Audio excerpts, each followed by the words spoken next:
Ça veut pas dire que si t'as le visage tout cabossé, t'es belle, hein. C'est pas ce que je suis en train de raconter. Hein. Qu'on me fasse pas dire ce que je n'ai pas dit. Mais, non, y a pas de beurre et ta chicha qui m'écoute, c'est impossible. Ou alors j'ai foiré un truc. Qu'est-ce qui t'a donné le déclic de vouloir quitter ton job et devenir entrepreneur ? Est-ce que des gens veulent les compétences que vous allez acquérir si vous êtes en train de faire un master ou un doctorat en études de genre ? Probablement que tout le monde s'en bat les couilles de vous. Bah, comme beaucoup d'écoles privées en France, c'est vraiment du pay to win. Hein. Tu payes, tu sais que tu vas avoir ton diplôme. Faut vraiment être un débile mental pour pas réussir à l'avoir. J'ai envie de me lever le matin pour passer de la grosse requête SQL, sa mère. Pas du tout. J'en avais rien à carrer. S'il y a qu'1% de chance que ça réussisse, ça n'empêche qu'au bout de 10 jours, vous avez trouvé une meuf avec laquelle sortir et qui va peut-être vous plaire. Davai Team, bonjour, c'est Amaury, bienvenue dans ce nouvel épisode du podcast Mieux vaut fait que parfait, disponible tous les lundis à 17h à partir de maintenant. Podcast en 3 parties dans lequel je vous partage ma semaine vers la liberté, donc ma semaine en tant qu'entrepreneur / créateur de contenu, fitness, lifestyle, mindset, développement personnel, les étiquettes que vous voulez sur les réseaux. L'idée, c'est de vous présenter un peu ce que je fais, mon activité, les nouveaux projets, les difficultés rencontrées, potentiellement quelques anecdotes personnelles qui pourraient faire sens pour vous d'être partagées et qu'elles arrivent à vos oreilles parce que vous pourrez en tirer des enseignements tout simplement. Deuxième partie, comme toujours, l'expérience de vie où cette semaine, on va parler d'oser se lancer. Je vais revenir sur mon parcours entre le moment où j'ai fait la transition de salarié à entrepreneur en ligne, quelles ont été les difficultés, comment j'ai osé, comment vous aussi, si vous avez des projets personnels, professionnels, vous pouvez en tirer des enseignements pour apprendre à vous lancer et en fait finalement apprendre à prendre des décisions impactantes sur vos vies, parce que ça va être tout le sujet. Et donc je vais vous fournir au travers de cette histoire des exemples et une méthodologie pour que vous puissiez vous lancer. Et troisième et dernière partie, vos questions comme d'habitude qui viennent de vos commentaires sur YouTube, Spotify, Instagram, et j'y réponds. Tout simplement. D'ailleurs, pas mal de questions sur Instagram cette semaine, ça va être intéressant. Si vous avez des questions tout au long du podcast, que vous soyez sur YouTube ou Spotify, évidemment, vous n'hésitez pas. Ça me permet d'y répondre et de les reprendre dans les prochains épisodes. Donc c'est avec grand plaisir qu'on interagisse comme ça ensemble.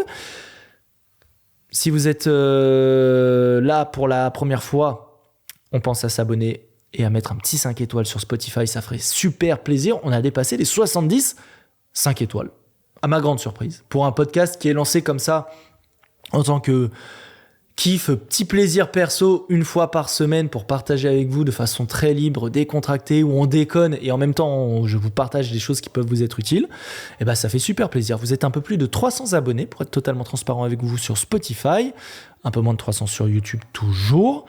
Donc se dire qu'il y a à peu près, grosso modo, 600 personnes qui m'écoutent comme ça une fois par semaine, 40 minutes à 1 heure, et qui sont satisfaites de ce que je leur apporte, sachez que ça me fait chaud au cœur. Et j'espère qu'on sera de plus en plus nombreux, et j'espère que cet épisode, comme d'habitude, il vous plaira, il vous apportera de la valeur, et que ça pourra vous aider à être de meilleures personnes, à aller mieux dans vos vies, à lancer vos projets, ce serait la meilleure des choses possibles. Et donc, on commence tout de suite. Qu'est-ce qui s'est passé cette semaine ? Semaine vers la liberté, partie 1. Toujours pas de jingle, un jour il y aura des jingles, je verrai comment je peux me débrouiller là-dessus. Donc, semaine vers la liberté, pas mal de petits sujets, on va les balayer rapidement. Tout d'abord, le nouveau format YouTube micro-trottoir, que ça y est, j'ai publié. La vidéo marche plutôt bien, les stats sont bonnes, les retours sont bons. Moi, j'ai beaucoup aimé faire ce format, aller interroger comme ça des gens. Pour ceux qui ne l'ont pas vu, c'est je demande aux Gomuscu en quoi se muscler a changé leur vie. L'idée, c'est d'avoir des feedbacks de pratiquants qui expliquent en quoi l'évolution physique et l'évolution lifestyle, mindset qu'apporte l'évolution physique a eu de bénéfiques sur leur vie. Pour vous donner envie, tout simplement. Quoi de mieux que de vous donner envie de vous aussi vous lancer et évoluer et devenir des meilleures personnes encore, d'être accompli physiquement, d'être accompli dans votre tête, d'être autodiscipliné, d'avoir de bonnes habitudes de vie, avoir un bon lifestyle, un bon mindset, de belles valeurs.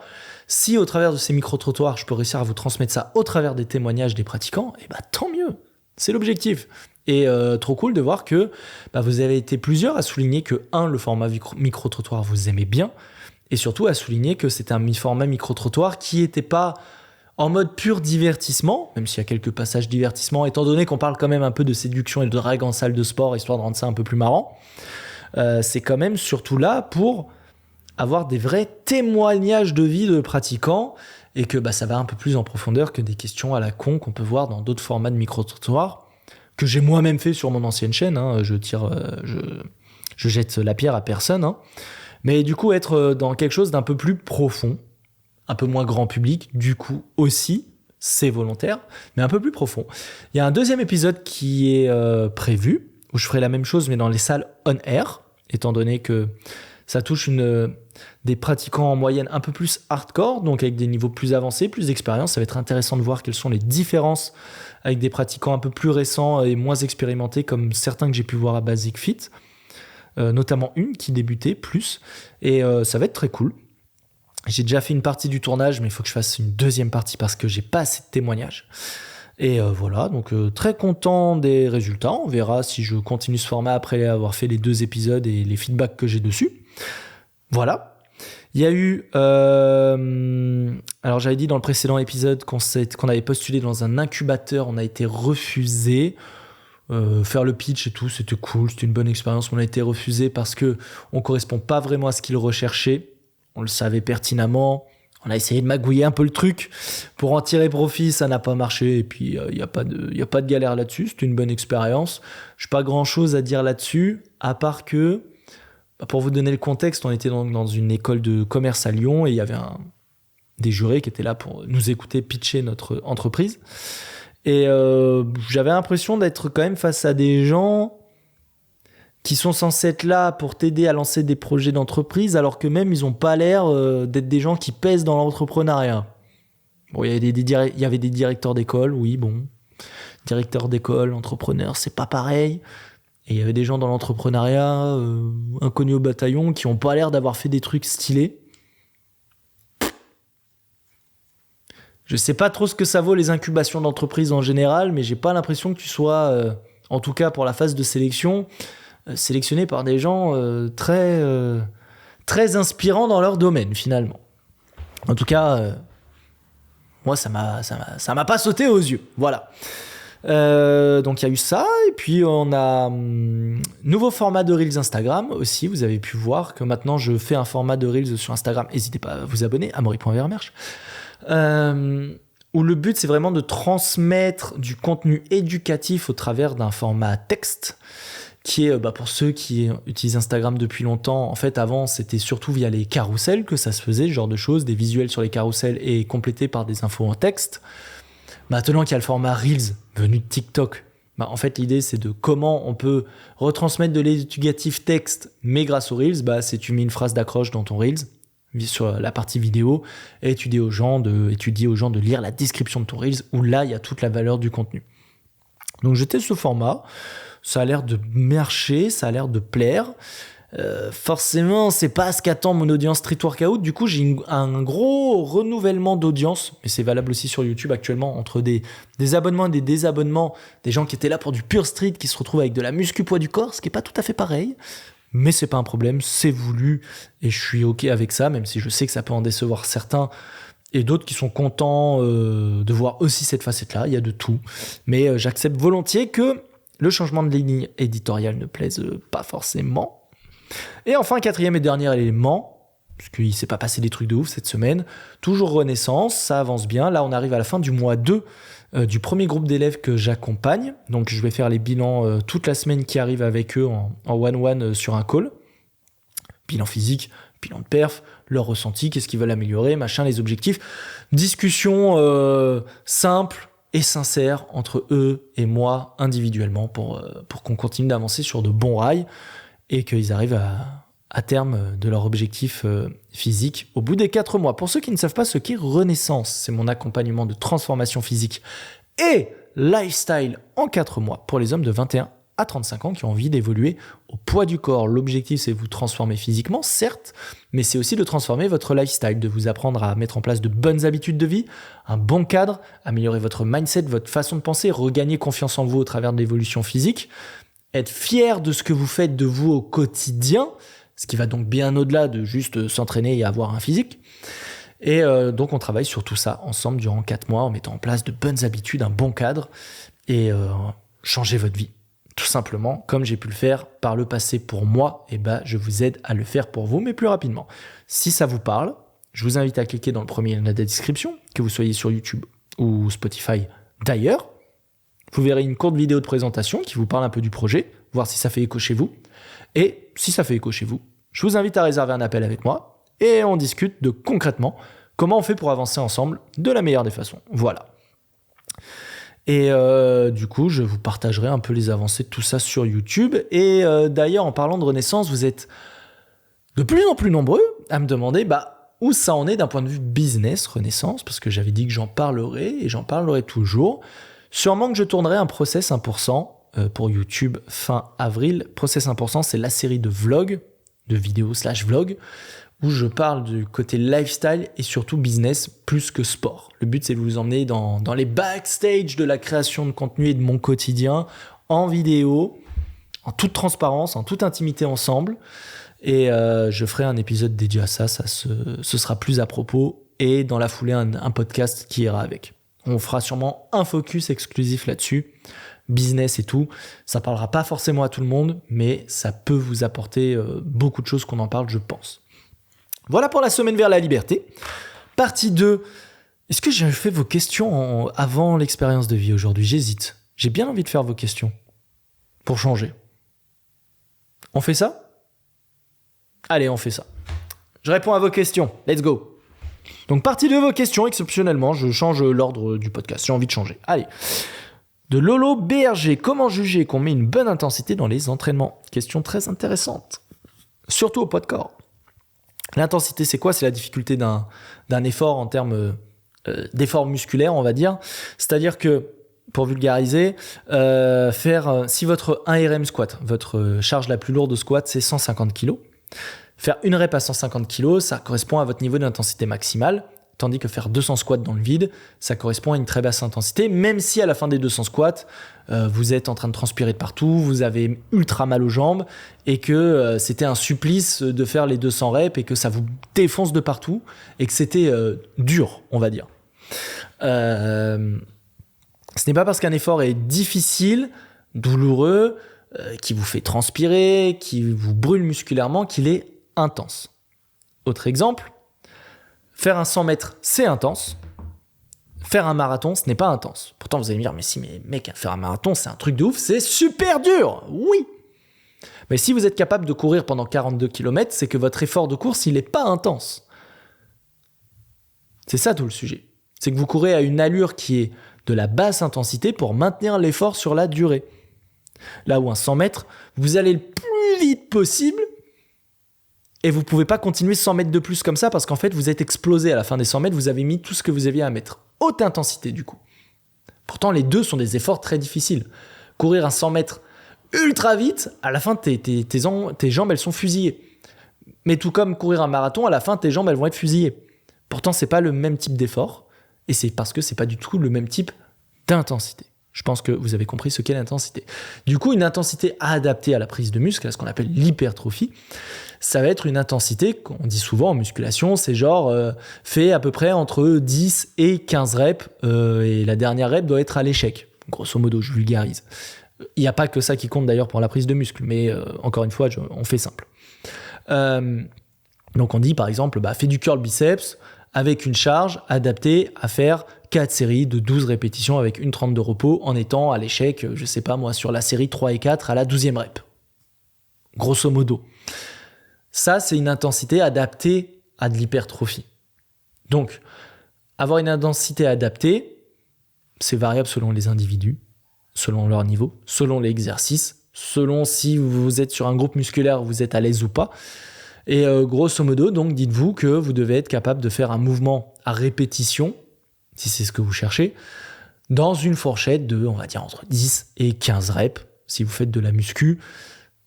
Et pareil au poids du corps. C'est le même principe. Si vous faites 4 séries de 50 pompes avec 1 minute de repos, c'est que ces pompes sont à une intensité trop basse. Peut-être que vous devriez lester vos pompes. Peut-être que vous devriez surélever vos pieds. Peut-être que vous devriez faire une variante de pompe unilatérale. Ce genre de choses pour augmenter en fait l'intensité de vos pompes, ce qui fait que vous en ferez peut-être plus que 4 fois 20 avec 1 minute 30 de repos. Et là, on est sur quelque chose d'intéressant pour de l'hypertrophie. Est-ce que vous comprenez la logique? Donc, il n'y a pas de réponse absolue à fournir à cette question. Il faut juste se dire, est-ce que je suis capable de faire un nombre de répétitions cohérent avec un nombre de répétitions qui correspond à de l'hypertrophie? C'est ça la question que vous devez vous poser. Voilà, j'espère que j'ai bien répondu. De Raphaël, faut faire le podcast sur Dofus. Oui, un de ces quatre, je vais vous faire un podcast où on va parler de Dofus, de mon parcours sur les jeux vidéo, qu'est-ce que ça m'a apporté, qu'est-ce que ça m'a pas apporté aussi, comment potentiellement aussi diminuer votre quantité de jeux vidéo, voire arrêter si c'est ce que vous souhaitez pendant un temps pour vous concentrer sur d'autres choses. Est-ce que c'est négatif, positif? On va parler de plein de choses, je ferai un podcast là-dessus, dans la partie expérience de vie. Ça me chauffe bien. Ensuite, Noah Calisthenics, niveau entraînement street, excusez-moi j'articule, ça dit quoi? C'est vrai qu'on peut se poser la question. En ce moment, je fais plus de street workout statique, donc les figures. Je suis même pas sur du street workout set and rep, parce que je suis pas dans l'objectif de la performance, je suis dans l'objectif du développement musculaire, sans négliger la performance. C'est-à-dire que je mets pas totalement de côté la performance, mais c'est pas mon moteur principal.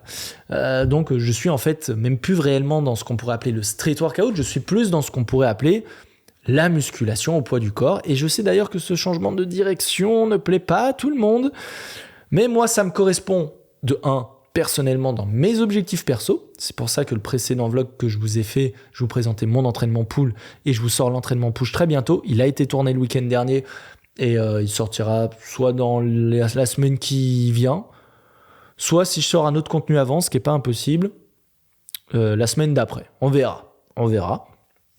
Et du coup, en street, ça donne pas grand-chose. Et je m'y remettrai plus quand on pourra s'entraîner dehors, sur les berges, au parc de street, parce que s'entraîner en salle, moi, ça me pète les couilles, ça me saoule. Ça me correspond pas. Voilà. Donc, voilà. As-tu des conseils pour améliorer son visage? De Abeille 13, question intéressante, tiens, qui peut paraître surprenante de prime abord, mais qui est intéressante. J'imagine qu'on parle d'un point de vue esthétique. Il faut savoir qu'il y a 3 gros éléments sur lesquels vous pouvez jouer pour améliorer la beauté de votre visage. Outre toute question de chirurgie, on pourrait aborder la question de la chirurgie un de ces jours aussi, ce serait intéressant. C'est votre masse grasse. Le moins vous êtes gras, le moins vous avez un visage rond et bouffi. Et donc, c'est beaucoup plus esthétique d'avoir des traits du visage un petit peu marqués. Donc, d'avoir un taux de masse grasse assez bas. Donc, maigrissez, vous aurez un plus beau visage. Déjà, rien que ça. Parce qu'un visage, on voit mieux les traits de la mâchoire, la forme du menton. Il n'y a pas un double menton aussi, où vous n'avez pas un cou énorme et bizarre, des gros joues. Tout de suite, vous rendez plus esthétique, que vous soyez un homme ou une femme. Il n'y a pas d'exception. Bien sûr, tout le monde ne prend pas du gras au visage dans les mêmes proportions d'un individu à l'autre, mais tout le monde en prend dans une certaine mesure, et tout le monde est plus joli avec un taux de masse grasse que en surpoids. Il n'y a pas de débat. Même s'il y a des personnes en surpoids où leur visage est assez peu impacté, mais ça reste quand même des exceptions. Donc voilà. 1, baisser son taux de masse grasse. 2, attention à ce que vous mangez. La qualité de la peau impacte évidemment la beauté de votre visage. Plus vous avez une jolie peau, plus vous avez un beau teint, plus vous avez un visage qui est esthétique, tout simplement. Et ça passe aussi par l'alimentation. Plus vous mangez de la merde, plus ça dégrade la qualité de votre peau, plus vous avez une peau moche, plus vous êtes moche. Ni plus ni moins. Vous avez potentiellement plus de boutons, des points noirs, une peau qui paraît grasse, enfin, que des choses néfastes finalement. Donc, faites attention à ce que vous mangez. Et en ce sens, d'ailleurs, le collagène aide aussi à la qualité de la peau. On parle souvent de collagène pour les articulations, pour les aider à récupérer et mieux les entretenir. Mais ça aide aussi à la qualité de la peau. Le collagène est aussi dans la peau. Voilà. Donc oui, prendre du collagène en plus en complémentation peut aussi être un bon élément en plus de tout plein d'autres choses. Et 3e point, je dirais, c'est prendre soin de vous au sens de comment vous taillez votre barbe. Est-ce que vous laissez pousser votre barbe, votre moustache, Comment vous gérez votre coiffure? En fait, comment vous utilisez tous ces éléments pour les adapter à votre forme de visage pour que vous paraissiez le plus beau possible. Et oui, votre coiffure, la façon dont vous épilez vos cils ou sourcils, ou la façon dont vous taillez votre barbe, ce sont des éléments qui jouent. Et les filles savent très bien jouer avec ça au travers du maquillage. En général, les hommes, on se maquille pas. Et donc, faut jouer avec d'autres éléments. Et d'ailleurs, les filles aussi, que vous mettiez du maquillage ou pas, ça change pas que vous pouvez jouer sur tous ces éléments-là. Et d'ailleurs, petit aparté, un jour, peut-être qu'on en discutera avec le maquillage chez les meufs, mais... Les meufs, arrêtez de mettre du maquillage, s'il vous plaît. Arrêtez.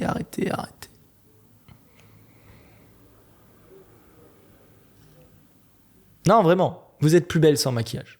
Vous êtes moins parfaite, entre guillemets, sauf que souvent, vous confondez perfection et beauté. Ce sont deux choses différentes. Ça veut pas dire que si t'as le visage tout cabossé, t'es belle. C'est pas ce que je suis en train de raconter. Qu'on me fasse pas dire ce que je n'ai pas dit. Mais c'est pas parce que vous avez des imperfections que ça ne vous rend pas belle. Donc, dosez le maquillage, s'il vous plaît. Vous n'êtes pas des beurrettes à chicha. Enfin, peut-être qu'il y a... Non, il n'y a pas de beurrettes à chicha qui m'écoute, c'est impossible. Ou alors j'ai foiré un truc, tu vois. Ou alors c'est une beurrette à chicha en reconversion qui se dit « Oh putain, c'est pas possible, faut que j'arrête d'être une beurrette à chicha. » Auquel cas, sois la bienvenue et laisse ton passé derrière toi. Enfin, je te le souhaite, parce que putain, c'est la catastrophe, quoi. Donc, bref. Voilà. Question de Abeille83. Je sais plus si j'avais répondu, si j'avais cité le nom. Regrettes-tu d'avoir recommencé la chaîne à 0 de Charles THRN? Non, oui, parce que pour ceux qui n'ont pas suivi, j'ai une chaîne YouTube qui s'appelle Amaury, qui est ma chaîne principale. Si vous êtes là, c'est sûrement que vous le savez. Et avant ça, j'avais ma chaîne YouTube Amaury Vermerge que j'ai supprimée parce que j'ai perdu un challenge perso. Mais non, je ne regrette pas. Et on en parlera dans le process 1% qui parlera de business et de renaissance et de tout le parcours entrepreneurial au sens large, parce que ça méritera vraiment qu'on développe beaucoup de points, dont celui-ci. Mais non, je ne regrette pas. Ça veut pas dire que j'aimais pas ma chaîne, attention, qu'on se le dise, mais en soi, je ne regrette pas. Disons que j'ai réussi à bien gérer le truc, parce que ça aurait pu être la catastrophe. Envisages-tu de refaire des formats réactions de Vladimir BRN? Oui, format que je faisais du coup sur mon ancienne chaîne. Oui, je veux en faire. C'est toujours en projet, en live en l'occurrence. Ce sera beaucoup plus drôle et cool. Mais c'est pas pratique à faire actuellement dans le sens où il faudrait que je puisse ensuite prendre du temps pour en extraire les vidéos, les poster, faire les miniatures. C'est trop de temps. C'est pas assez focus sur ce que je dois focus actuellement pour me développer. Donc je le fais pas, mais à terme, j'aimerais pouvoir payer quelqu'un qui m'aide sur cette partie-là à extraire les vidéos, potentiellement les monter un peu s'il y a besoin d'un peu de montage. Bref, il faudra que j'ai quelqu'un à qui sous-traiter toute la partie gestion de la vidéo au-delà du live de tournage. Et à ce moment-là, quand j'aurai ça et que j'aurai les finances pour le faire, je referai des lives. Enfin, des vidéos réactions et peut-être même d'autres choses dans les lives que juste des réactions, mais il y aura de nouveau ce format. Et allez, dernière question de Elliot. Qu'est-ce qui t'a donné le déclic de vouloir quitter ton job et devenir entrepreneur? Incroyable, transition toute faite vers la troisième partie, l'expérience de vie, où je vais vous parler de ça justement. Mais c'est incroyable! Allez, let's go! Partie 3, expérience de vie, oser se lancer / prendre des décisions importantes. Comment prendre des décisions importantes? Donc pour ça, je vais vous reparler rapidement de mon parcours professionnel entrepreneurial dans les grandes lignes, que vous ayez un peu la timeline des événements. De là, je vais vous expliquer comment j'ai osé sauter le pas. De là, je vais vous expliquer comment vous aussi, vous devez réfléchir en vous fournissant une méthodologie qui peut vous permettre de vous aider à prendre des décisions, tout simplement. Et donc, oser faire quelque chose qui pourrait vous faire peur. Et le tout avec quelques conseils un peu pratiques, concrets, d'éléments qui me sont arrivés. Donc, gros morceau, ça va être dense. J'espère que vous êtes prêts. Buvez un petit coup si ce n'est pas le cas. Posez-vous bien. Moi, je m'étire le dos. Parce que comme je suis penché pour être proche du micro, j'ai un peu mal au dos. Et let's go. Partie 3, expérience de vie, oser se lancer. Alors, pour ceux qui ne le savent pas, avant dans les grandes lignes, j'ai fait un bac S général scientifique. Je ne savais absolument pas quelles études faire. Je me suis simplement dit, bah écoute, Amaury, t'aimes bien jouer aux jeux vidéo, tu sais pas quoi faire, t'aimes bien les ordinateurs, tu sais pas quoi faire. Peut-être que tu peux faire des études en lien avec les ordinateurs et les jeux vidéo du coup, et donc tu vas te lancer dans l'informatique. Voilà, raisonnement à la con éclaté au sol, mais c'est le raisonnement que j'ai eu et que beaucoup de gens ont dans ce domaine. Et puis je me suis aussi dit, bon bah je sais que ça, il y a de l'emploi dans ce domaine-là, sur plein de facettes de métiers. Ça paye au quêtière, on va dire, pour un Français moyen, j'allais dire qui n'a pas conscience d'être dans la matrice, on pourrait dire ça comme ça. Parce que ceux qui sont un peu éveillés, ils savent bien à quel point gagner 2000 balles, c'est éclaté. C'est un autre sujet, on pourra en parler un jour dans un podcast. Du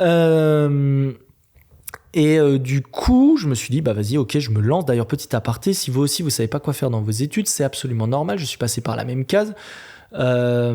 Simplement, quand vous vous lancez dans des études, s'il vous plaît, pour pas vous retrouver comme ces gens qui manifestent à 20 ans ou à 25 ans en disant c'est de la merde, j'ai fait 5 ans d'études, je trouve pas de job ou je trouve un job payé 1300 balles.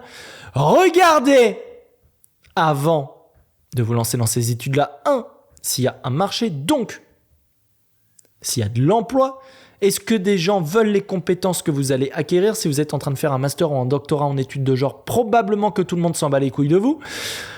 Voilà. Et de deux, regardez si les niveaux de revenus vous paraissent pertinents pour ce que vous recherchez par rapport au job que vous voulez. Parce que si vous savez depuis 6 ans que votre job il va être payé 1500 € et que vous estimez que 1500 € pour 6 ans d'études c'est de la merde, bah peut-être que vous ne devriez pas faire ces études-là. Faites pas les 6 ans d'études, puis à la fin vous réalisez que vous allez être payé 1600 €. Hein ? Soyez logique. Donc moi j'ai été logique, je m'étais quand même renseigné. Donc voilà, je me suis lancé dans l'informatique, 1 an d'IUT à Bourg-en-Bresse, j'ai redoublé parce que je foutais rien et que ça me plaisait pas.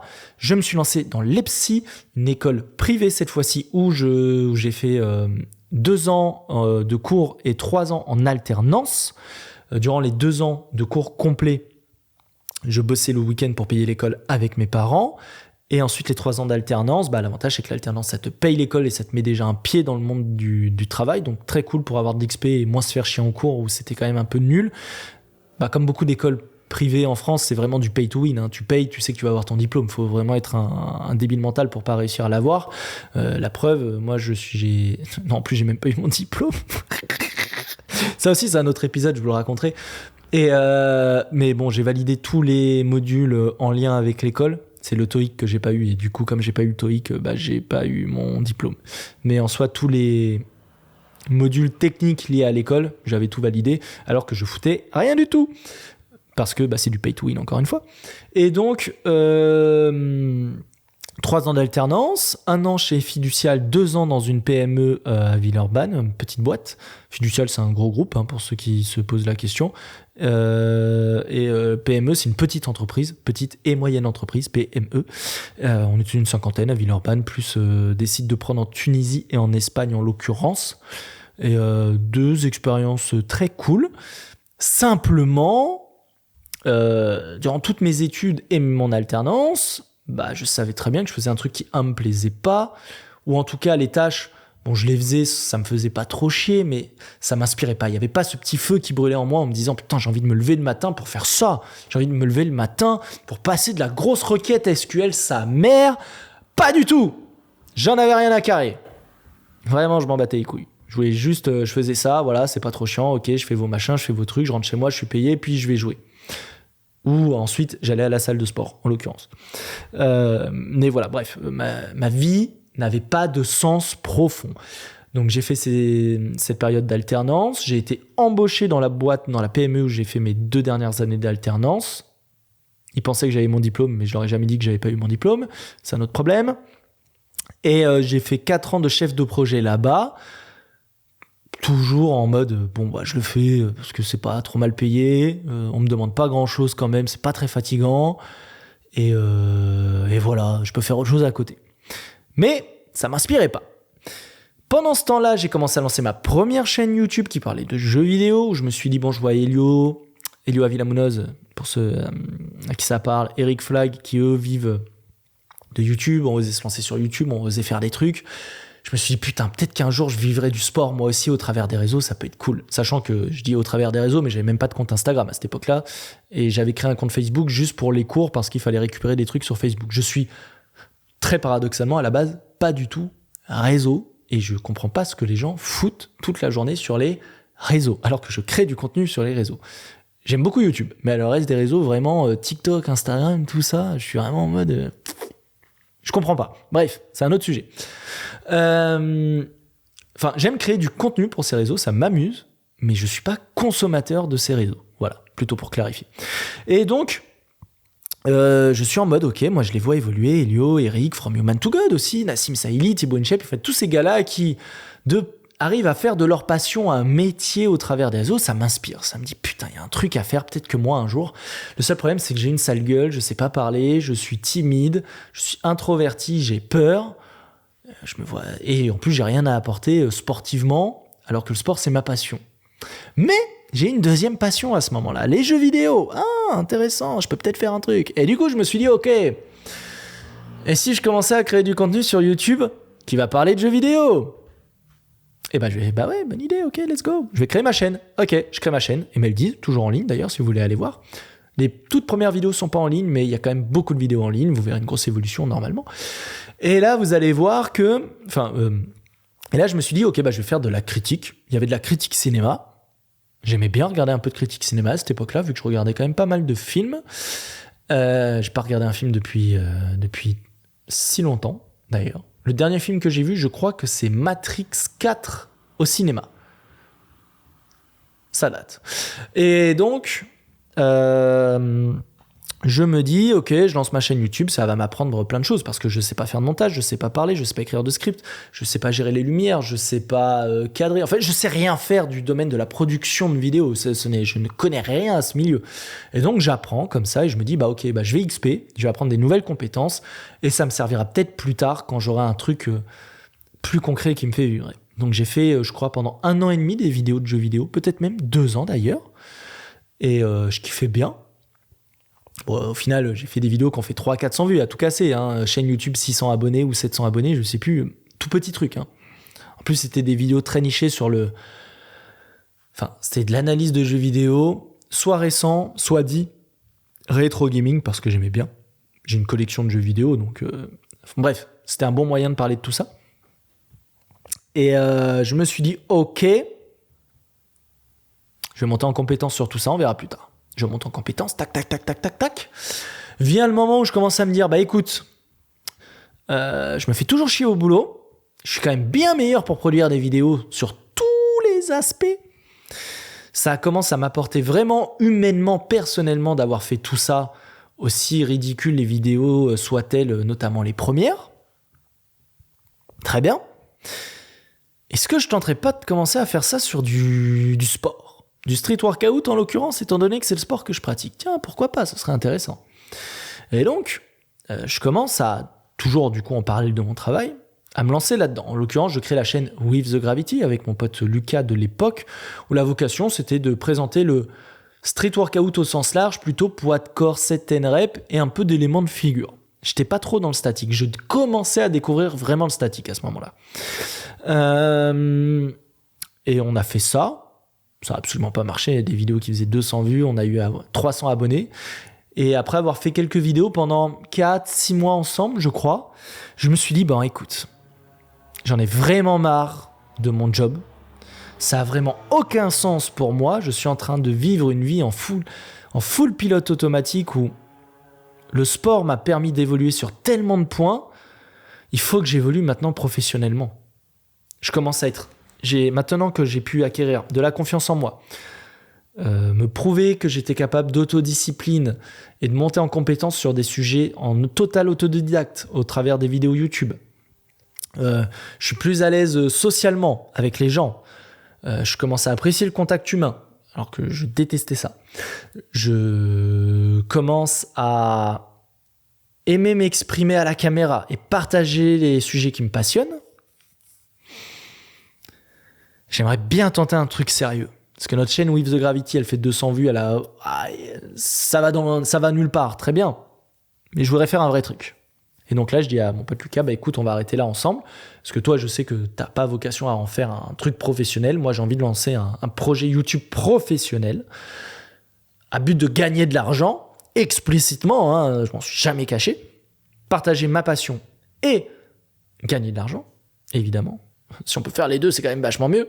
Plutôt que juste avoir mon taf de salarié où je gagne de l'argent, mais c'est pas ma passion et je me fais chier et ça n'a aucun sens pour moi. C'est là que je me suis dit, je vais tenter de lancer une chaîne YouTube pour parler de street workout plus globalement.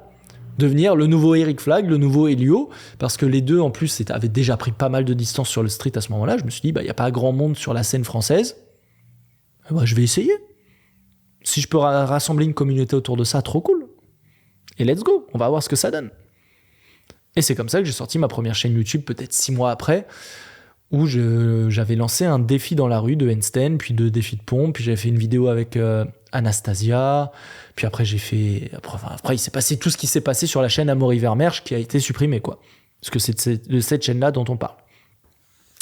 Sauf que la particularité de tout ça, c'est que je me suis dit, entre ce moment où j'arrête With the Gravity avec mon pote Lucas et le moment où je lance ma chaîne YouTube à moi, il s'est passé peut-être 6-7 mois, c'est que je me suis dit, j'en ai marre de devoir faire des tournages et des montages à l'arrache le week-end, pouvoir bosser à peine 2 heures le soir la semaine. Je veux faire ça full. Je veux mettre toutes les chances de mon côté. Je pense que je peux y arriver. J'ai acquis suffisamment d'expérience. J'ai soif de réussite. Je vais le faire. Je vais m'y mettre à 100%. Et pour ça, ça veut dire quitter mon job. Et c'est là que j'ai fait la transition. Et comment j'ai osé faire cette transition, parce que je ne continuerai pas le développement du business derrière dans cet épisode, on va maintenant s'attarder sur la partie transition et comment ensuite vous pouvez appliquer ce même type de raisonnement à votre vie sur les sujets qui vous importent. J'étais dans une situation où j'avais un job stable, CDI, etc. Je pouvais même encore évoluer un peu dans ma boîte à terme, ou même changer de boîte. Si j'avais voulu gagner plus et évoluer plus, j'aurais pu changer de boîte 1000 fois, mais j'aimais bien le fait que j'avais quand même pas grand chose à faire. Donc en termes d'heures et de charge de boulot, c'était tranquille et ça me laissait du temps à côté pour ce qui me compte vraiment pour moi. Mais donc je me suis surtout dit, mais en fait c'est vraiment une vie de minable que je suis en train de vivre. Je suis en train de vivre une vie où je fais un job pour gagner de l'argent et les tâches qui prennent la majorité du temps de ma vie en fait, parce que le job prend la majorité de mon temps de vie, c'est faire un truc qui n'a pas de sens pour gagner de l'argent. Faire un truc qui n'a pas de sens pour gagner des centaines de milliers d'euros par mois pendant 2 ans. D'accord, je signe si vous voulez. Mais faire un truc qui n'a pas de sens pour ne pas assez gagner d'argent pour arrêter ça à terme et rester dans cette prison, mais jamais de la vie. C'est de la merde. C'est-à-dire que je condamne ma vie à être nul de mes, 25 ans à mes 64 ans, 65 ans, je sais pas à quel âge c'est la retraite, faut vraiment être con pour espérer avoir une retraite de nos jours, mais bref, c'est un autre sujet encore. Bref, à l'âge où les gens arrêtent de travailler, quand on leur a autorisé d'arrêter de travailler parce qu'ils ont été des esclaves assez longtemps. Et je me suis dit, mais c'est pas possible, ça peut pas être ça ma vie. Et ça a énormément joué dans la balance du oser se lancer. Je me suis dit, mais est-ce que je veux vraiment avoir une vie qui n'a aucun sens à mes yeux ? C'est-à-dire que demain, je vais disparaître de la planète, mon passage aura été vain. J'aurais rien apporté à personne, j'aurais pas laissé une trace dans ce monde, j'aurais pas amélioré un truc de... Voilà, je vais disparaître et puis voilà, j'aurais fait mon job dans l'informatique, j'aurais gagné mes 2000, 2300, 2500 balles. Je devais être à 2300 en moyenne en lissant les primes à l'année net. Et c'est ça la vie ? C'est ça ? Non. Si je kiffe regarder Elio, From Human to God, Nassim et tout, c'est aussi pour les valeurs qu'ils transmettent, d'oser, de s'accomplir, faire des choses qui ont du sens pour nous. Je peux pas me dire putain ces gars-là m'inspirent au quotidien et pas tenter un truc. C'est pas cohérent. Je peux pas kiffer les animés ou certains jeux vidéo avec les valeurs de dépassement de soi, de détermination, de quête de sens qu'ils partagent dans un Naruto, un One Piece, ce que tu veux, et me dire putain mais moi ces valeurs ça me parle. Et dans mon quotidien, faire tout l'opposé. Ça, c'est pas possible. Et ça a beaucoup joué. Parce que je me suis dit, je peux pas être cet éternel fils de pute qui fait son job d'esclave, qui n'aime pas. Parce que t'as un job qui te passionne de ouf, qui a du sens pour toi, dans lequel tu te boostes à fond, tu te développes, tu continues de t'améliorer, d'apprendre, et ça a du sens, et tu trouves que ton job a du sens, et qu'il apporte aux gens, mais trop bien. Mais moi, c'était pas mon cas. Et donc, je me suis dit, c'est pas possible. Maintenant, se lancer, ça veut aussi dire perdre son salaire, et prendre un gros risque, c'est vrai. Pour le contexte, j'étais en coloc à cette époque, donc j'avais pas des gros frais de vie, et je suis quelqu'un qui vit quand même de façon relativement modeste. Je suis pas du genre à dépenser ma thune dans 3 milliards de fringues, de bijoux, de restos. C'est pas mon truc. Je peux vivre très modestement, ça me dérange pas. Et je suis pas j'ai pas ce besoin de matériel à outrance. Donc, entre le fait que j'étais en coloc et le fait que je peux vivre avec très peu de dépenses mensuelles, ça a joué dans la balance. J'y viens plus en détail. Et du coup, je me suis dit, ok, je me lance, je quitte mon job. Si je quitte mon job, j'ai plus de revenus. Je doute pas de pouvoir vivre de YouTube, mais dans 3 mois, dans 6 mois, dans 1 an, dans 2 ans, dans 5 ans, sur le long terme, je suis sûr que je vais y arriver, mais dans combien de temps ? Donc, comment je peux faire ? Et là, en fait, moi, j'ai réussi à négocier une rupture à l'amiable, ce qui veut dire que, rupture conventionnelle en l'occurrence, enfin, c'est ce que ça s'appelle une rupture conventionnelle plutôt que rupture à l'amiable. L'intérêt, c'est que de cette rupture, c'est que déjà, on touche des frais, enfin, on touche je sais plus comment ça s'appelle, on a des indemnités de départ, donc on gagne de l'argent pour partir, et on a le chômage. Et comme j'avais travaillé peut-être 3 ans d'alternance et peut-être 4 ou 5 ans en poste, je sais plus, j'avais un chômage full si j'arrivais à l'obtenir, de 1 800 € net pendant 2 ans. Quelque chose comme ça. Et du coup, j'ai misé là-dessus. Alors évidemment, officiellement, je devais être en recherche d'emploi. J'ai jamais recherché un emploi. Faut pas déconner. Et je me suis dit, ok, très bien. Ça veut dire que j'ai 2 ans pour créer un business qui me rapporte assez pour remplacer mon chômage et ensuite remplacer mon salaire et peut-être même plus. Et si déjà dans un premier temps j'arrive à équivaloir mon salaire, je serais super content parce que ça voudrait dire que peut-être au profit de plus d'heures de travail à la semaine, certes, mais au moins j'arriverai à faire des actions qui ont du sens pour moi. Et donc, ayant réussi à négocier une rupture, oser se lancer n'a pas été trop dur à ce niveau-là. Sachez que je l'aurais fait quand même, parce que j'avais de quoi voir venir plusieurs mois, et je l'aurais fait même si j'avais pas eu cette rupture, parce que j'étais arrivé à un point de rupture personnelle, si je puis dire, où j'étais en mode, je peux pas continuer ainsi, je peux pas continuer d'avoir une vie qui n'a pas de sens. Et je pense que c'est un truc qui manque à beaucoup de gens, et qui explique beaucoup de personnes qui sont en déprime ou qui vont mal dans leur vie. C'est pas le problème de fond, c'est pas je sais pas ce que j'allais dire. Le problème de fond, c'est que vous n'avez pas de quête de sens. Et je pense que la quête de sens chez un homme, c'est fondamental. Si vous n'avez pas de quête de sens, vous n'irez nulle part. Ça peut passer par plein de choses, une quête de sens. Ça veut pas forcément dire gagner de l'argent ou quoi que ce soit. Hein. Avoir sa quête de sens, ça peut être, par exemple, léguer la meilleure vie possible à ses enfants. Ça peut être une quête de sens et c'est hyper admirable. Ça peut être ce que vous voulez, mais il vous faut quelque chose, un petit feu intérieur qui s'anime et qui vous booste. Et donc moi je me suis dit, ok, vivre de ce que j'aime, ça va être ma quête de sens. Alors maintenant ça va plus loin que ça, mais à ce moment-là j'étais en mode, ok, si je peux arriver à faire du bien aux gens en transmettant de ma passion et en vivre, mais en fait, je suis le roi du monde. Et j'ai réussi, du coup, à terme, depuis... J'ai réussi à équivaloir mon salaire de chef de projet. Je crois que c'était en août 2023. Il faudrait regarder les rushs des anciennes vidéos, je sais plus. Septembre, août ou septembre 2023, je sais plus. Quelque chose comme ça. Un truc dans ce genre. Donc, au bout de 1 mois et Au bout de 1 an et 10 mois peut-être d'activité, quelque chose comme ça, voire même la limite des 2 ans d'activité, ça m'aura pris. Et ouais, ça a dû quelque chose comme ça. Ouais, je pense que c'est ça.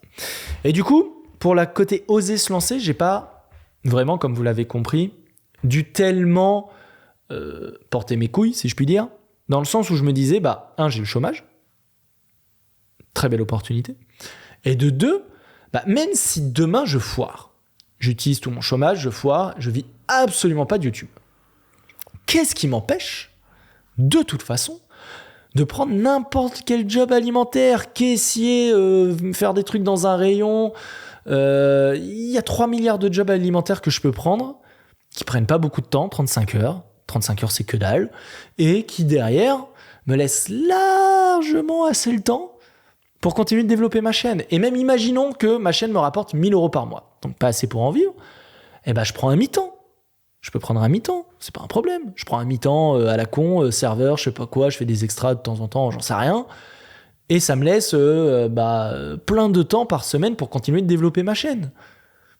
En fait, il n'y a pas de risque. Il n'y a pas de risque. Trouver un job, c'est super simple. À moins que tu sois un peu teuteux, c'est super simple d'avoir un job. Tu n'auras pas le job de tes rêves ni qui te rapporte des milliers d'euros, mais assez pour survivre et avoir du temps à côté. À partir du moment où tu as de quoi te payer un toit, 3 fringues et de quoi bouffer vite fait, tu as largement le temps et l'énergie pour développer un business à côté. Tu n'as pas besoin de plus. T'as pas besoin d'avoir 8 jours par semaine. 8 jours par semaine, qu'est-ce que je raconte ? 7 jours par semaine. T'as ce qu'il faut. Donc j'étais pas inquiet parce que j'étais juste en mode, c'est pas grave, je trouverai un job à la con, même si j'aime pas. De toute façon, j'aimais pas l'informatique, alors je peux bien faire un autre job que j'aime pas. Hein. Si ça me permet d'atteindre mes objectifs à terme, let's go. Donc pour moi, il y avait pas de risque. Le seul risque, c'était que je reste bloqué dans ma vie d'esclave. Donc à partir de là, c'était vite vu.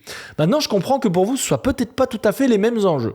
Et là, maintenant que vous comprenez mieux comment moi j'ai osé me lancer, d'un point de vue financier en tout cas, on peut utiliser une méthodologie pour vous que vous pouvez mettre en place qui peut vous aider à prendre des décisions de façon rationnelle.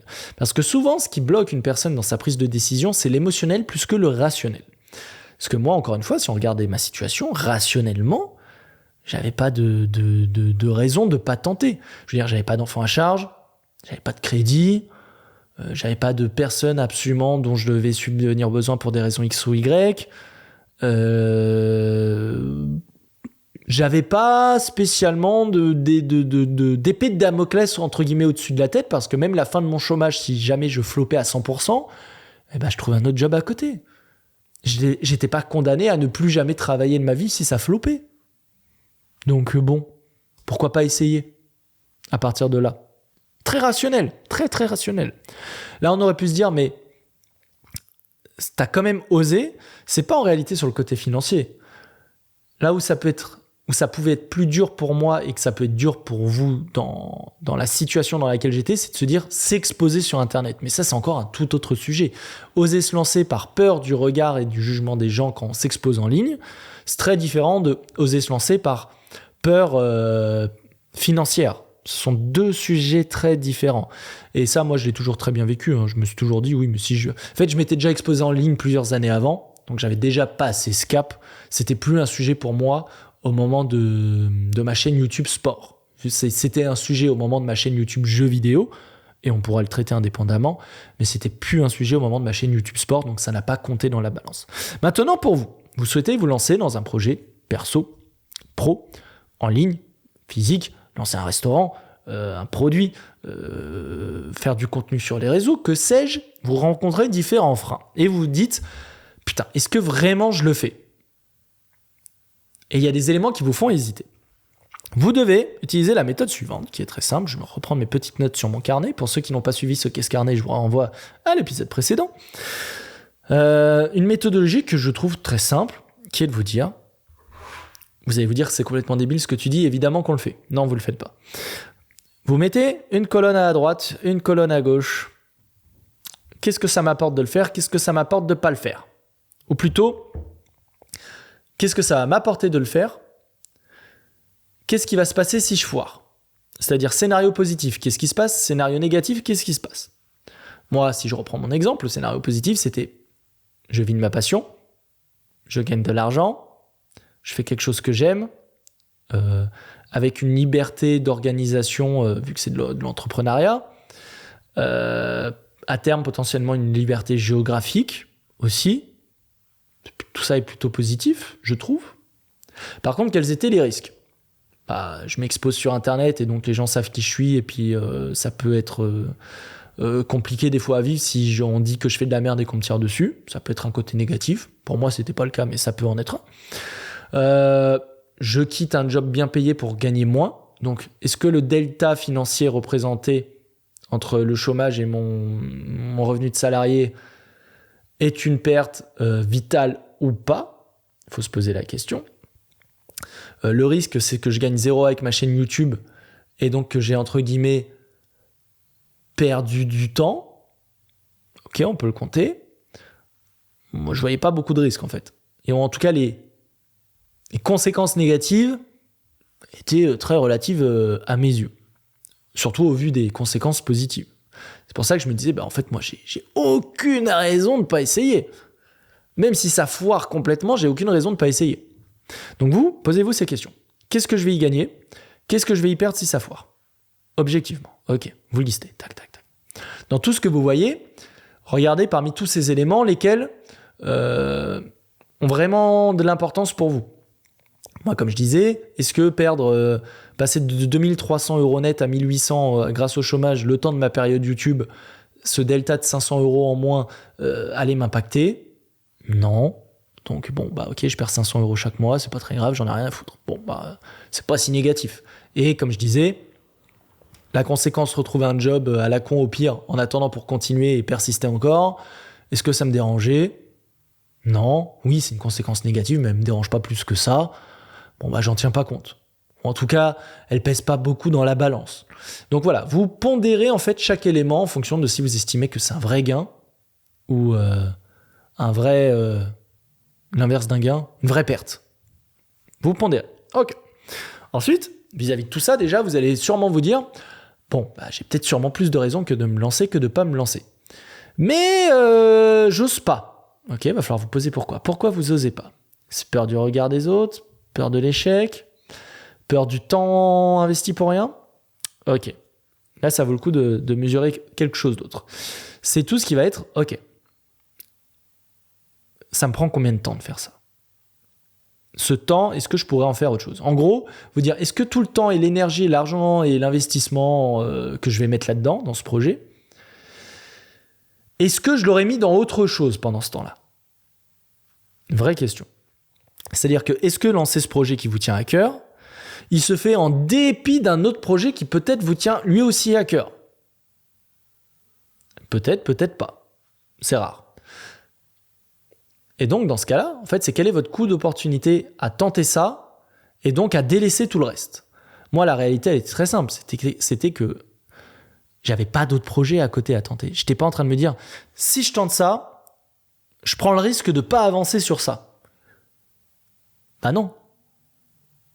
Je compte pas avancer sur mon aspect professionnel dans l'informatique. Je suis pas en train de me dire, mais tout le temps et l'énergie et l'argent que je consacre à ça, c'est en dépit de ce que je pourrais faire dans l'informatique parce que je compte rien faire dans l'informatique. Donc j'ai même pas de coût d'opportunité. Je suis même pas en train de me dire, mais si ça foire, je rate l'occasion de lancer ça. Posez-vous aussi cette question. Si vous tentez ce projet, est-ce que ça, en dépit d'un autre? En général, non. Vous avez rarement 4 projets sur la table en train de vous dire, les 4 me paraissent viables, sur lesquels je mise. C'est le cas de quasiment personne.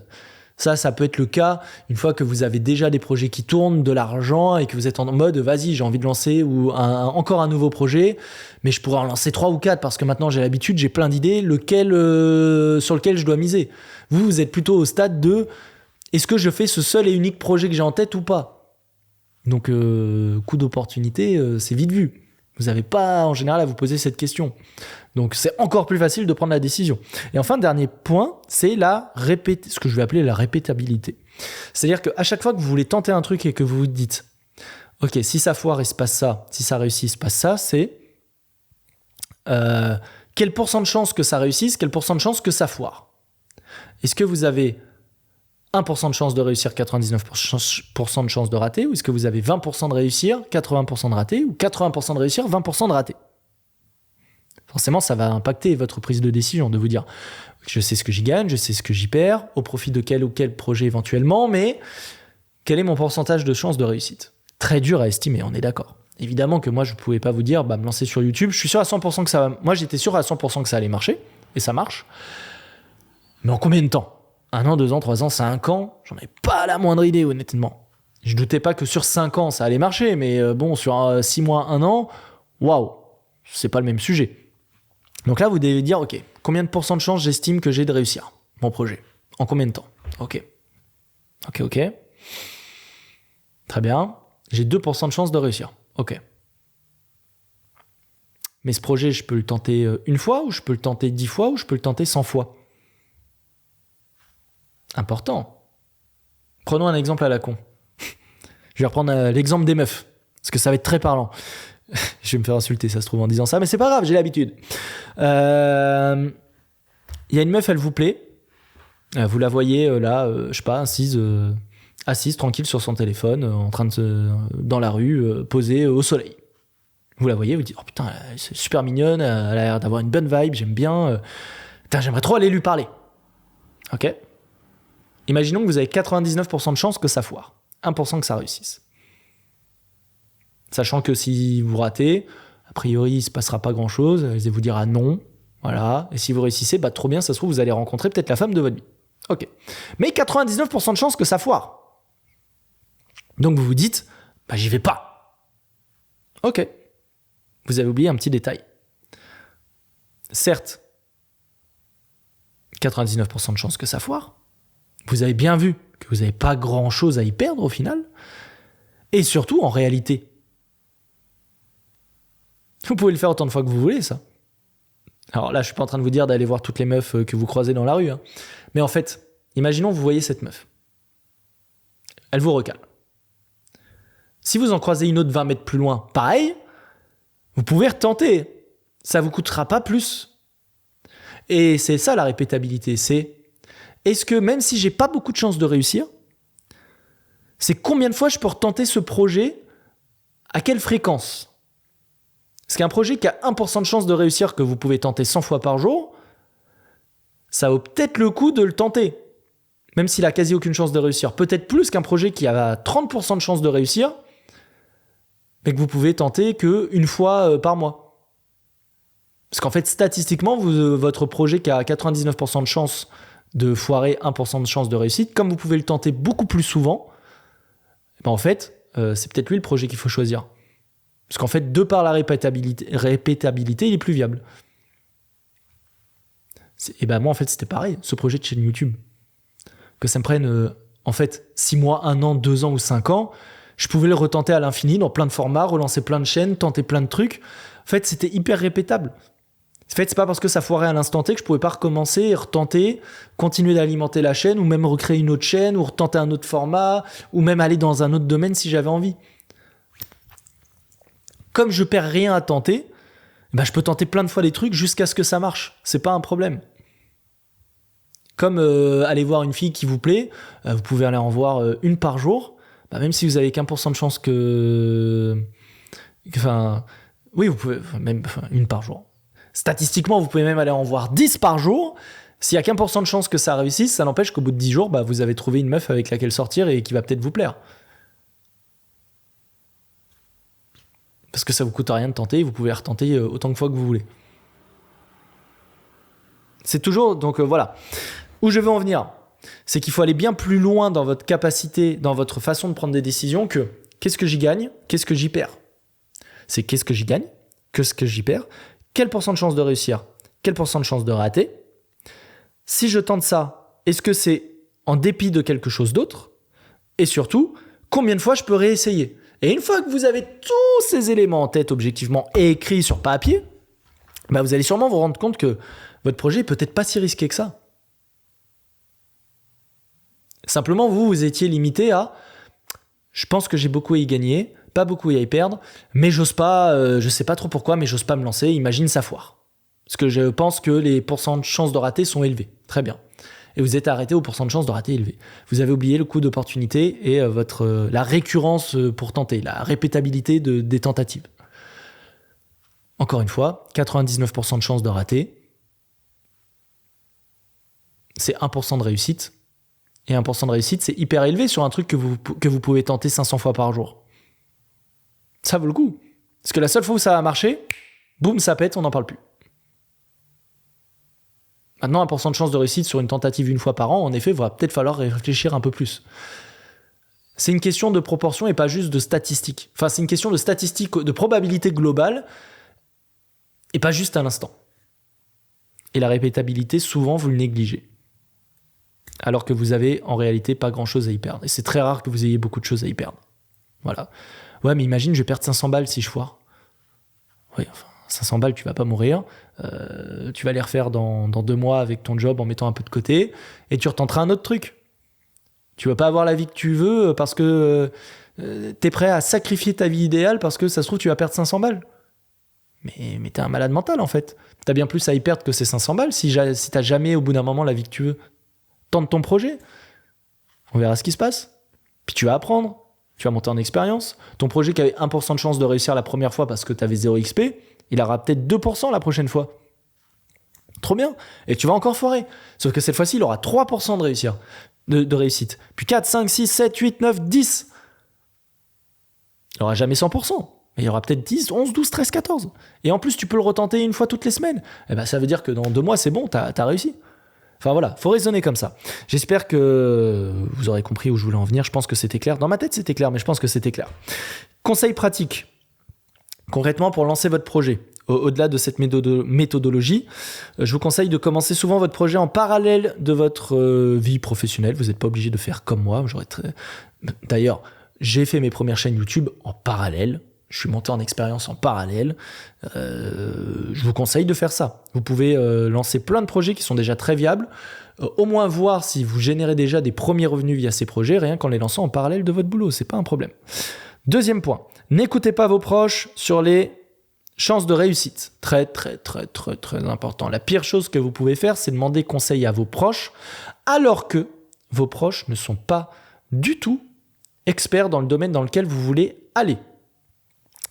Et souvent, on veut demander conseil à ses parents. Heureusement que j'ai pas demandé conseil à mes parents. Ils y connaissent rien en YouTube, ils y connaissent rien en sport, en réseau, en marketing. Et évidemment qu'il faut pas que je leur demande conseil.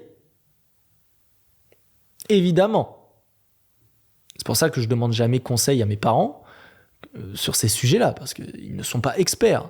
Et vous, l'erreur que vous faites, c'est que comme vous êtes trop assisté, vous demandez toujours conseil à papa, maman sur des sujets où ils n'ont rien à voir avec leur domaine de compétences. Rien à voir. Ton père, il est dentiste ? Pourquoi tu lui demandes des conseils sur le marketing sur les réseaux ? Probablement qu'il y connaît que dalle.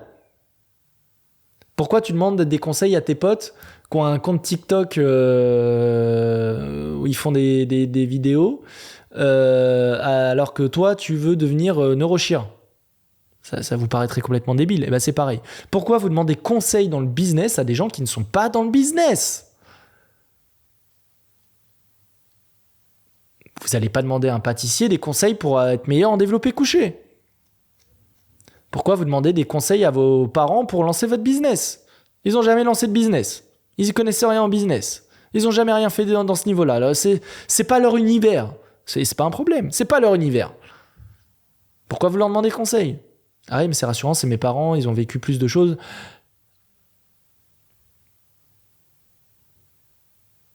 Non. Non. Pourquoi quand il s'agit d'argent et de business, soudainement des gens qui n'en ont jamais fait deviendraient des bons conseillers alors que dans tout autre domaine, vous auriez tilté par vous-même que c'est bizarre de demander conseil à ces personnes. Pourquoi tu veux demander à un mec qui gagne pas d'argent comment gagner de l'argent ?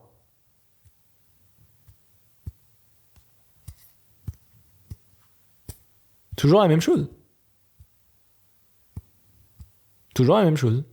Comme moi, là, quand on avait fait l'incubateur, là, dont je vous ai parlé tout à l'heure, je me suis posé la question en me disant, bon attends, ces gars-là, ils sont pas entrepreneurs, ça se trouve, je gagne déjà plus qu'eux même maintenant, et ils sont là pour m'apprendre à faire du business.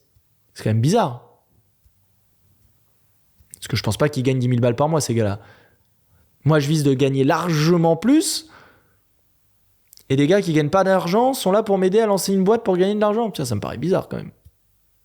Je me suis fait la remarque. Bah, vous devez faire ce genre de remarque aussi. Voilà. Donc, ne demandez pas à vos proches parce que c'est vos proches. Demandez à des gens qui sont compétents dans le domaine dans lequel vous voulez devenir meilleur pour devenir bon dans ce domaine, vous aussi. Vous n'allez pas demander à un coach en natation de vous aider à devenir bon en bench, en développé couché.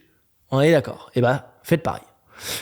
Troisième point, la remise en question. Remise en question perpétuelle quand vous voulez vous lancer dans un projet notamment entrepreneurial ou donc business. Pourquoi ? J'insiste surtout sur les projets business, pas les projets forcément à but non lucratif. C'est encore autre chose. Business, pourquoi ? Parce que le marché en a rien à foutre des efforts que vous faites, de vos sentiments et de la morale. Le marché fonctionne à l'argent et au flux financier. Si vous proposez un produit, un service, sur lequel vous avez passé 10 ans de votre vie, que vous trouvez génialissime, qui est pimpé à mort, mais que tout le monde s'en bat les couilles, vous serez pauvre. C'est tout. Même si vous avez fait tous les efforts du monde, même si c'est le produit de votre vie, même si vous méritez, entre guillemets, comme les gens ils aiment bien dire, le mérite. Il n'y a pas de mérite, ça n'existe pas. Le mérite, c'est une notion purement, c'est dans votre tête le mérite, ça n'existe pas le mérite. La vie, dans la vie, il n'y a pas de mérite, pas mérite.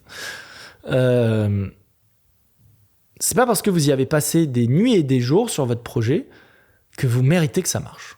C'est soit votre truc, il répond à un besoin, soit il répond à aucun besoin.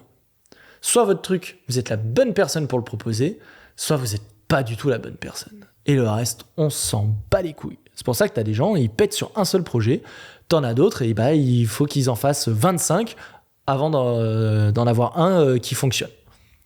Parce qu'il n'y a pas de mérite. Il n'y a pas de tout travail mérite salaire. Tout travail mérite salaire, si vous croyez en ce dicton, on vous a niqué. Hein, je vous le dis. Tout travail ne mérite pas salaire. En revanche, tout salaire mérite travail. Parce que personne ne vous donnera de l'argent pour le fun. À l'inverse, c'est beaucoup moins vrai. Et donc, ne soyez pas surpris que la réalité de la vie soit plus dure que celle que vous imaginez. D'où le fait que je dis, remettez-vous souvent en question. Parce que votre seul moyen d'avancer dans un projet pro, c'est de vous remettre en question et d'être le plus objectif et rationnel possible. C'est-à-dire que vous allez avoir certaines croyances que vous ne pourrez pas vérifier avant de les avoir appliquées. Vous, votre job, c'est vous dire, ok, moi je crois ça, je crois A, je crois B et je crois C. Il y a sûrement une de ces trois solutions qui est la bonne, mais je ne sais pas laquelle. Et ben, faut que tu testes A, que tu testes B, que tu testes C. À moins que A et B aient marché, donc tu n'as pas à tester C, mais... Et que tu sais pas. Parce qu'il y a toujours des moments où tu vas avoir plusieurs chemins potentiels. Tu vas dire, ok, il y a plusieurs options qui s'offrent à moi, mais je ne suis pas en capacité de savoir laquelle est la meilleure. Donc, il faut que je les teste. Et donc, ça veut dire être capable de se dire, ok, je la teste vraiment, mais si elle ne marche pas, faut pas que j'ai d'attache, faut que je la lâche et je passe à la suivante. Parce que c'est peut-être la suivante, en fait. La bonne et la première n'étaient pas la bonne. Donc, être capable de se remettre en question, de toujours réanalyser la situation, de se dire, attends, peut-être qu'il y a un élément à côté duquel je suis passé parce que j'ai manqué de rationalité, d'objectivité, de recul, et se dire, ah, ok. C'est pour ça que je pense que les gens qui sont capables de faire de l'argent sont des gens extrêmement rationnels et extrêmement capables de prendre de la distance sur les choses et capables de se remettre très bien en question, parce que si tu n'es pas capable d'avoir ces compétences-là, tu ne peux pas réussir. Tout simplement. D'ailleurs, ça me fait rigoler quand les gens ils me disent « Ouais, Maury, t'es pas capable de te remettre en question, nanana. » C'est mon job de me remettre en question et d'avancer. Je pense que je suis meilleur que toi dans ce domaine-là. En toute objectivité, au vu de nos différentiels de chiffres. Je me permets comme ça de le dire. Voilà. Donc ouais, remise en question permanente. C'est évidemment vrai dans plein de domaines, mais c'est d'autant plus vrai dans un domaine où il n'y a aucune notion manichéenne, où il n'y a aucune notion de morale, il y a juste des faits et rien que les faits. Voilà.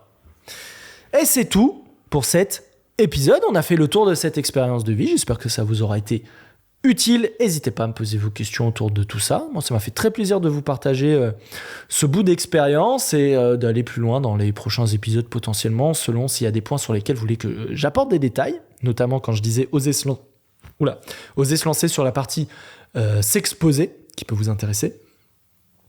Et puis tout ce qui est business actuel plus concret en termes de chiffres, comme je vous le disais, ça sortira dans un process 1% à l'occasion et on reparlera un petit peu de tout ça plus en détail. S'il y a une thématique forte que vous souhaitez que j'aborde, manifestez-vous, dites-moi.